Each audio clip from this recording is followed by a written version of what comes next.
Jamaah sekalian yang berbahagia, ada satu kitab namanya Syifa'us Saqam. Saya langsung ingin memenuhi majelis ini dengan sebuah kecintaan kita kepada baginda Rasulullah. Karya Tuan Syekh Taqiyuddin As-Subki. Beliau menceritakan satu waktu Amirul Mukminin yang bernama Abu Ja'far Al-Mansur di masa Imam Malik bin Anas, beliau datang ke Masjid Nabawi. Ada Imam Malik saat itu sedang mengajar hadis.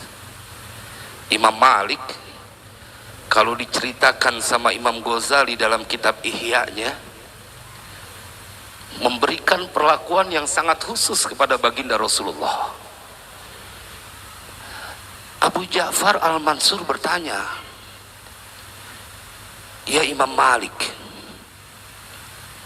astaqbilul kiblata wa ad'u am astaqbilu qabran nabi wa ad'u?"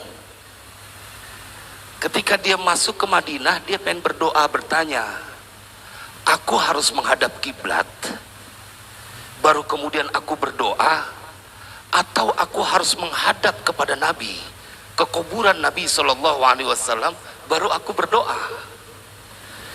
Ini yang menjadi alasan kenapa ulama-ulama Indonesia khususnya dan jamaah haji Indonesia biar kata dilarang sama askar-askar yang ada di Masjid Nabawi, supaya dia ngadep ke kiblat, jangan ngadep ke kuburan Nabi.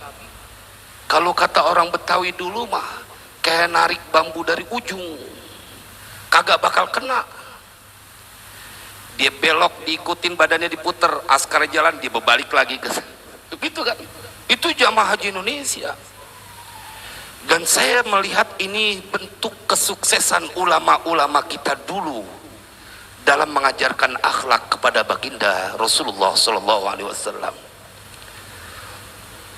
Ketika mendapat pertanyaan itu, kudu madep mana nih? Apa aku harus menghadap kiblat dan baru berdoa, atau aku harus menghadap kepada kuburan Rasulullah baru kemudian aku berdoa? Imam Malik kalau lempengan belain Nabi kagak ada takutnya. Abu Ja'far Al-Mansur terkenal kalau ngomong kenceng, karena dia khalifah saat itu, Amirul Mukminin.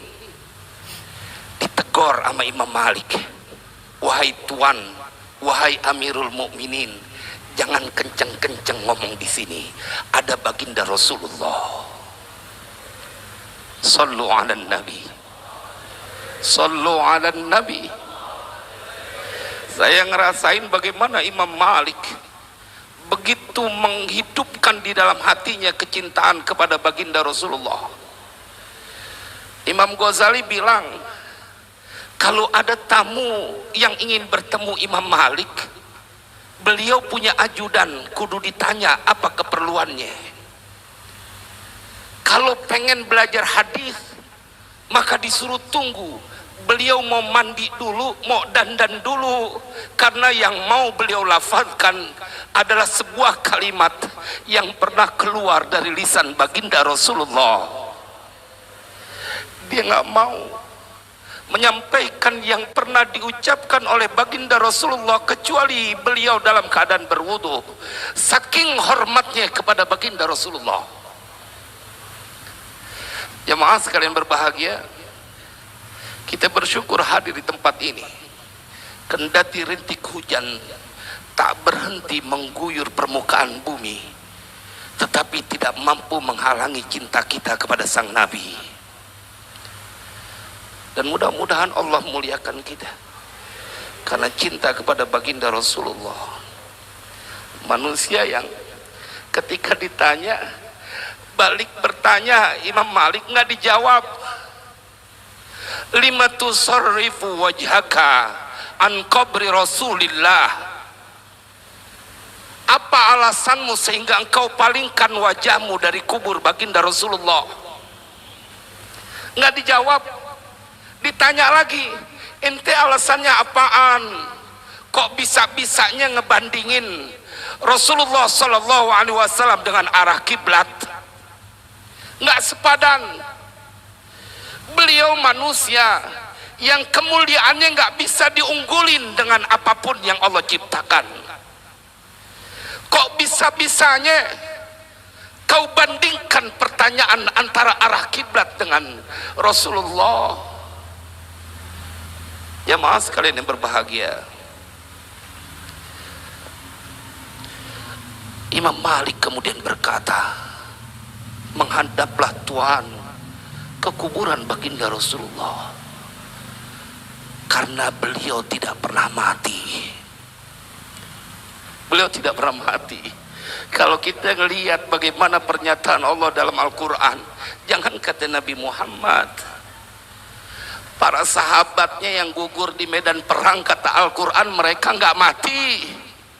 Sahabat-sahabat Nabi yang gugur dalam perang Badar maupun Uhud atau perang-perang yang lain, membela agama Allah, mendampingi baginda Rasulullah, kata Al-Quran mereka nggak mati.